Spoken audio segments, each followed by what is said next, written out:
औरत के दिल का रास्ता कहाँ से होकर जाता है। गर्मी अपने पूरे चरम पे थी। रश्मिका जल्दी जल्दी खाना खाकर बचा काम निपटाना चाह रही थी। अपनी बची रोटी उसने बिना सब्जी के ही खा ली। पति ने टोका, अरे सब्जी क्यों नहीं ले रही, कम है क्या?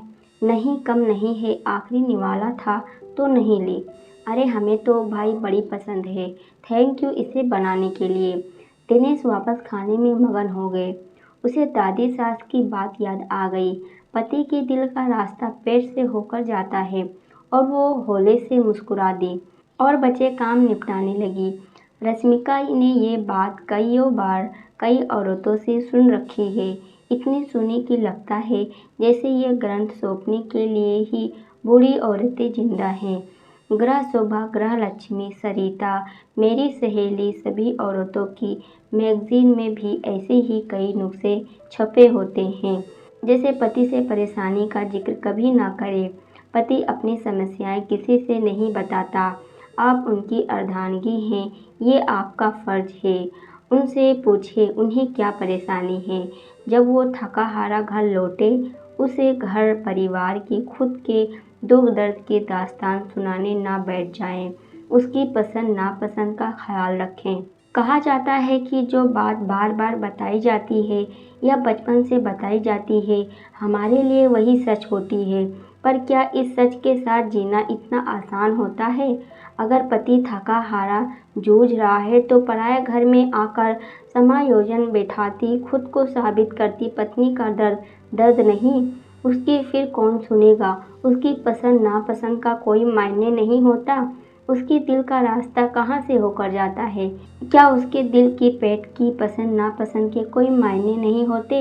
अमूमन भारत की हर लड़की को ये सब सिखाया जाता है। पहले से ये सब बातों की ट्रेनिंग रोज दी जाती है। कितनी ही बातें उसके दिमाग में चल रही थी। खैर काम निपटा कर रश्मिका सोने चली गई। तभी याद आया, दिनेश को कल ढोकले खाने हैं, अभी ही भिगाना होगा। वो उठती है तो दिनेश रोक लेता है और शिकायत भरे लहजे में कहता है, क्या यार अब जाकर फुर्सत हुई हो? पहले की औरतें पति के काम से वापस आने से पहले सारे काम निपटा लेती थी। तुम हो कि आधी रात तक फुर्सत नहीं होती। वो दिनेश ढोकले की तैयारी करना भूल गई थी। वाह क्या बात है, तुम भी बीवी नंबर 1 हो। कितना ख्याल रहता है मेरा। जाओ बाबा जाओ, नहीं तो मुझ पर ही कोई इल्ज़ाम लगा डालोगी अगर बिगड़ा तो। और ढोकले परफेक्ट चाहिए मुझे, बिल्कुल तुम्हारी तरह। रश्मिका के हाथ चूमते हुए रश्मिका पुनः बिना किसी भाव के किचन में चली जाती। अगले दिन वही सामान्य दिनचर्या चलती रही। दिनेश खाना खाकर चला गया। रश्मिका किचन समेटते हुए सोचती है, दुनिया में हर कोई चाहता है कि उसे खास महसूस कराया जाए। काश मुझे भी ये एहसास कराते कि मैं उनके लिए कितनी खास हूँ। अभी ख्यालों में खोई हुई ही थी कि बाजू से हाँफती हुई सुलेखा आई। रश्मिका भाभी जल्दी चलिए, बाजू वाली संध्या भाभी को कुछ हो गया है।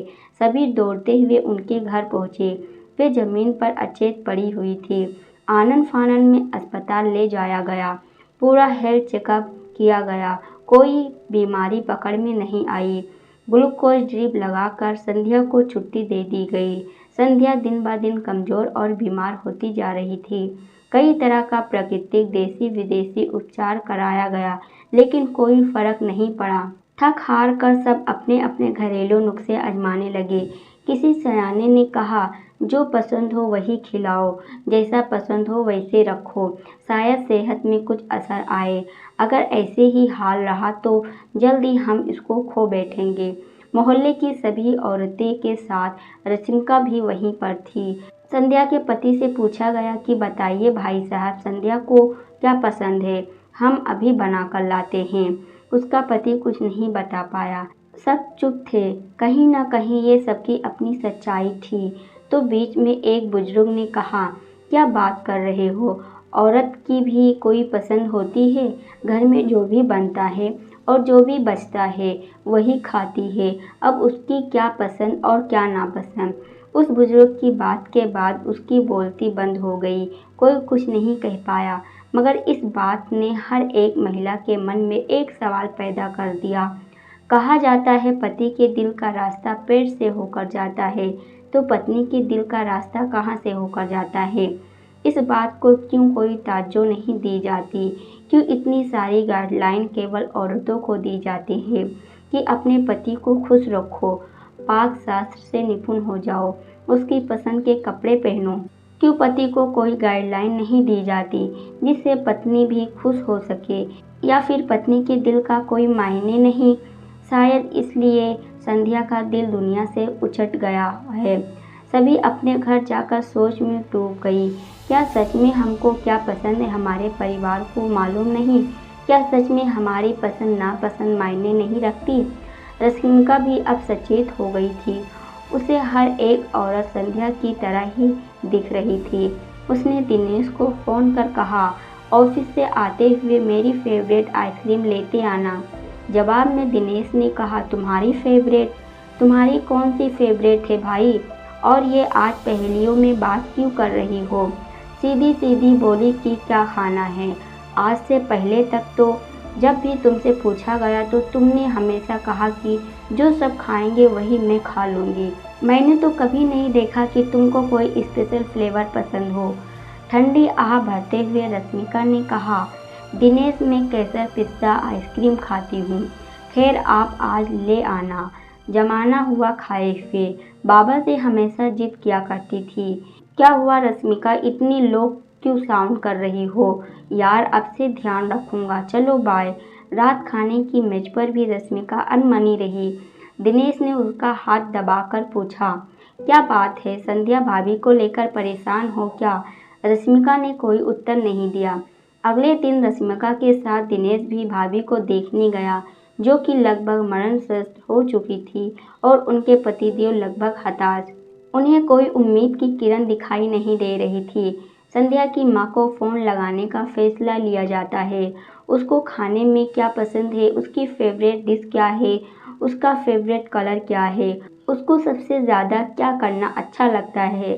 संध्या का हाल सुनकर माँ का कलेजा मुँह को आ जाता है। क्या हुआ संध्या को? क्यों ज़िंदगी से इतनी हताश हो गई?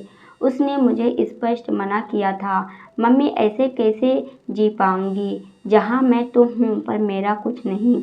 अक्सर तेज़ तूफानों में कोमल फूल मुरझा जाते हैं। मेरी संध्या बाकी लड़कियों जैसी समायोजन नहीं बैठा पाई। जिसका डर था वही हुआ।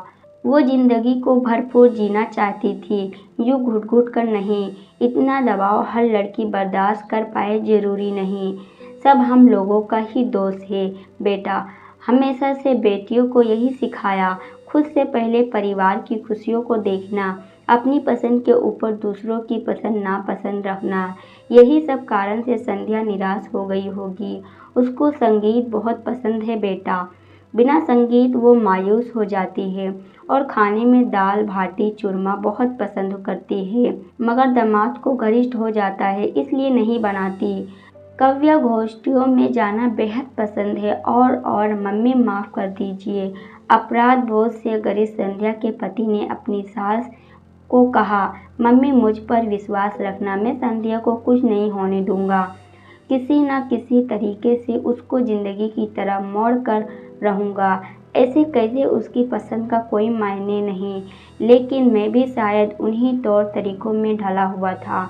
कम से कम मुझे तो सोचना था। गमगीन माहौल में ही रश्मिका ने कहा, कल सभी एक साथ मिलकर दाल बाटी का आयोजन करेंगे और सभी म्यूज़िक का आनंद भी उठाएंगे। रोज़ संध्या के आसपास उसका पसंदीदा संगीत बजाया जा रहा था। उसे रोज़ पार्क में घुमाने ले जाया गया। 2-3 महीनों में संध्या के अंदर भी जिंदगी के लक्षण दिखने लगे। कुछ इस घटना से आसपास के सभी परिवारों ने सीख ली और घर की सभी महिला सदस्यों की पसंद नापसंद, शौक रुझान का ध्यान रख जाने लगा। रश्मिका भी अब अपनी मनपसंद चीज़ों की फरमाइश करना सीख गई थी। उसे खुद को यूँ हंसियों में ढकेलना अब मंजूर नहीं था। आप सबसे निवेदन करूंगी कि परिवार के खातिर खुद को दरकिनार न कर दें। यदि पति के दिल का रास्ता पेट से होकर जाता है तो आपके दिल तक पहुंचने वाले रास्ते को संध्या की तरह बंद मत कीजिए, बस ज़रूरत है तो एक कदम आगे बढ़ खुशनुमा ज़िंदगी की बाहें थामने की। दोस्तों, आपको ये वीडियो कैसी लगी और आपकी इस वीडियो के बारे में क्या राय है कमेंट करके ज़रूर बताइएगा। पसंद आई हो तो लाइक शेयर करना मत भूलना और अगर आप चैनल पर नए हो तो चैनल को सब्सक्राइब ज़रूर करना।